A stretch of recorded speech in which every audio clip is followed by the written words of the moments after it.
Neurological.com. Thank you for watching. I have something very interesting. I think you'll get a lot out of this.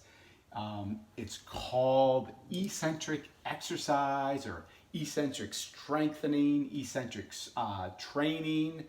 And what that refers to is as a muscle lengthens, it gains more and more tension, even more so than the opposite of eccentric strengthening called concentric strengthening. A lot of people refer to eccentric strengthening as the negative part of a movement, of an exercise.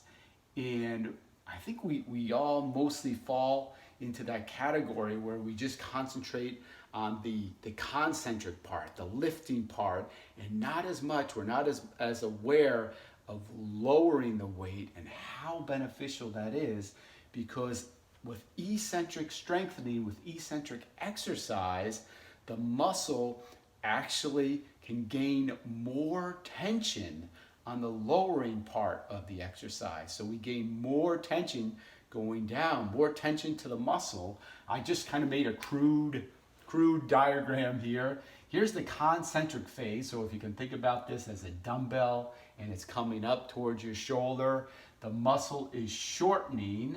And then as we lower the weight here, the muscle starts to lengthen more and more. And again, as that muscle lengthens more and more, we can hold more and more tension in the muscle. And what does that translate to? Why is this so important? Well, there are benefits from this eccentric strengthening that you cannot get out of concentric, out of the lifting portion. These benefits only are isolated with the lowering, the negative part, the eccentric part. First and foremost, we're stronger. We're stronger. Again, the muscle can take more tension coming down with that negative motion, so we can be 25 to 30% stronger with the eccentric portion of an exercise. Also, not only are we stronger, but we don't need as much resistance.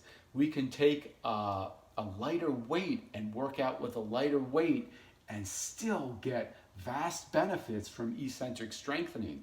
So if you are new to exercise, or you simply don't have the equipment, or you're recovering from an injury, or you want to prevent an injury, you can use less resistance and still get much of that strengthening benefit from it. So that's very crucial.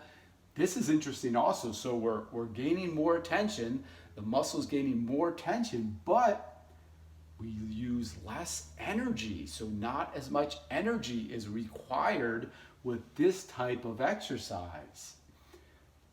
I like this one too, cross education. There's an increase in cross education with eccentric exercise. What cross education refers to is if I'm working one side of my body, so I'm doing a bicep curl eccentrically, it is stimulating the other half of my body more so than concentric training would do. So I'm getting more stimulation on the other half of my body by eccentrically exercising. And again, that comes into play if you have an injury on one side of your body and you still want to get something out of the exercise, you can work out the other side and get more input.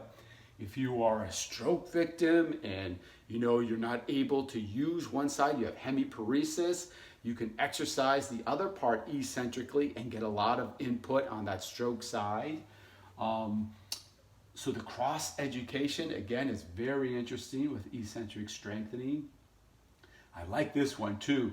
There's an increase in type 2 muscle fiber utilization with eccentric exercise. So type 2 muscle fibers are those fast, explosive muscle fibers, as opposed to type 1 muscle fibers, which are the more slow endurance muscle fibers. And why this is so important is as we age, as we get older, we are more apt, we are more susceptible to losing those type 2 muscle fibers. And again, those muscle fibers are so important for explosive strength. And what I see this a lot is with people who have falls or with people who have neurological conditions. These type 2 muscle fibers can easily be wiped out as we get older, or if we are unfortunately diagnosed with a neurological disorder. These type 2 muscle fibers suffer dearly. But again, with eccentric strengthening, eccentric exercise, these type 2 are sought after first. So if I'm lowering that weight, my type 2 muscle fibers are kicking in first before type 1. So it's a great way to not only maintain, but to increase those type 2 muscle fibers from activating, for kicking in. Similar, like we were talking about with type 2, number 6 here, there's an input of neurological output when we're working eccentric exercise. So we're getting more neurological stimulation from our brain and spinal cord when we're exercising eccentrically. Very interesting. And then I have another one here, number 7. There's also an increase in coordination. So as we work eccentrically, we need more coordination than we would if we're just concentrating on the concentric part. So these are just 7 of the benefits, but there's several others that I could have listed for eccentric exercise. But please start to implement this into your exercise routine. And you can just simply think about it as the negative portion of the exercise. We want to go slow and controlled. Even if you count, maybe if you're lowering a weight, count to 5. 1, 2, 3, 4, 5. And then you have this opportunity to start getting a lot of these benefits, which you do not get as much when you're just working the exercise concentrically. So I know that was a mouthful. I hope that makes sense. You can watch it again if you like. But if you'd like further information, or if you'd like specific exercise program just based on eccentric exercise, it's very easy to implement. I'd be happy to help you with that. I'll leave my email below for further information. And again, start this up. It can really make a difference in so many different facets of your health. As always, make it happen, and I will talk to you soon.